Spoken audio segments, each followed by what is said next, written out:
Hello, welcome. I'm so happy you're here.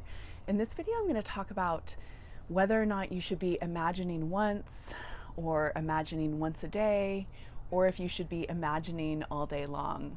What the difference is, I think people get a lot of, everyone's teaching manifesting in a different way, and I just have my own perspective on these concepts, on these practices. So should you be imagining once or should you be imagining all day long? I'll talk about the difference in this video.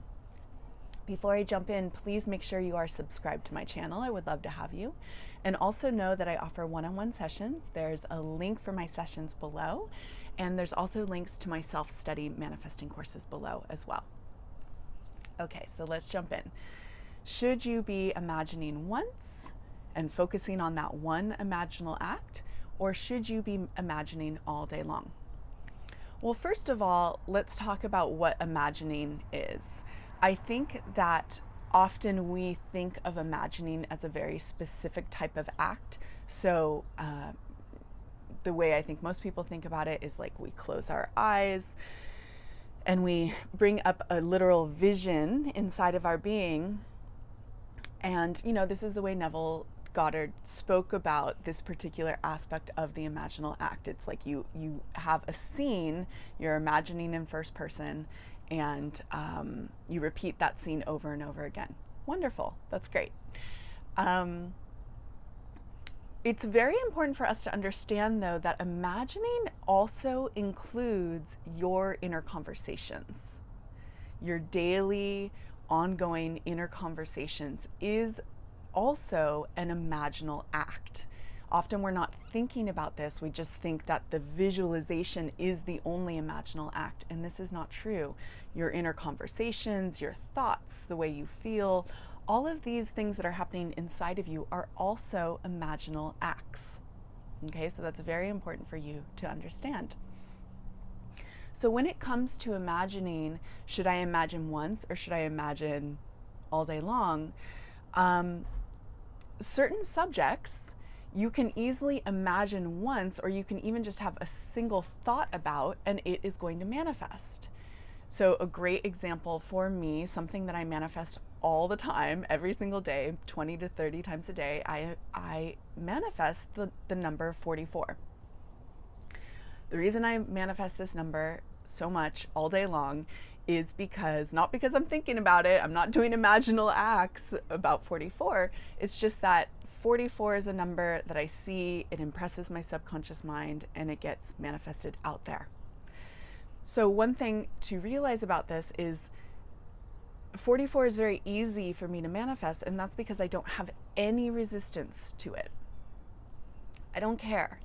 44 can come into my life or not. It doesn't matter to me. And for this reason, it just takes a fleeting thought or one imaginal act for 44 to come into my life. The same can be true for a lot of different random subjects, like something I'm seeing here and there is yellow butterflies. I mentioned it once on one video, and now I'm starting to see them every couple days or once a week. So this is a manifestation that's coming into my world. I'm not thinking about yellow butterflies. It's just popping in to my reality because it's impressed in my subconscious mind. So subjects that we don't care about, we can have a single imaginal act about, and that's fine, or a single thought, and it's going to manifest. And the reason is there's zero resistance. You don't care. You think about the yellow butterfly, you forget about it, and then it comes back a couple days later. Make sense?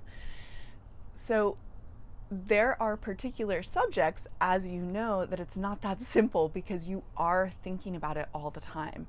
These subjects, of course, are a relationship, and very much in particular, a specific person, and also the subject of money. When you have a subject that is on your mind as much as a relationship, specific person, money, these big manifestations,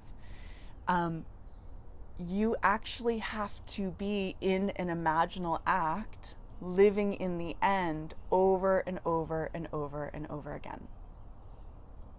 Okay? And the reason is you're not going to think about the specific person once and then let it go and not think about it at all. In fact, you're going to be thinking about that person probably all day long. And you can try not to. That's great. But what's more likely is that person is going to be on your mind a lot, which is fine. There's nothing wrong with that. But what you then have to do is you have to be imagining all day long that you are living in the end of being in a relationship with this person. So I guess the reason I'm making this video is I think some people think you could just have the one imaginal act or once a day and that's going to be enough to manifest the specific person.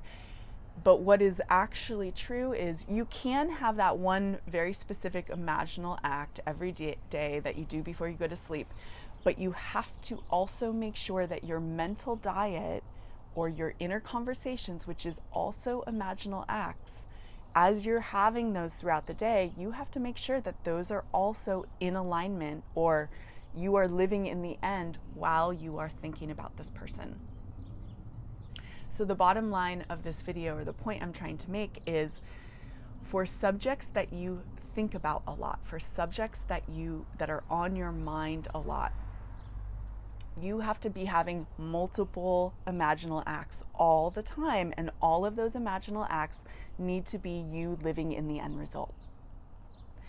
You can't at nighttime just have your imaginal act, do your practice, and then during the day have fleeting thoughts of how you're not with this person, or fleeting thoughts that are contrary to this imaginal act.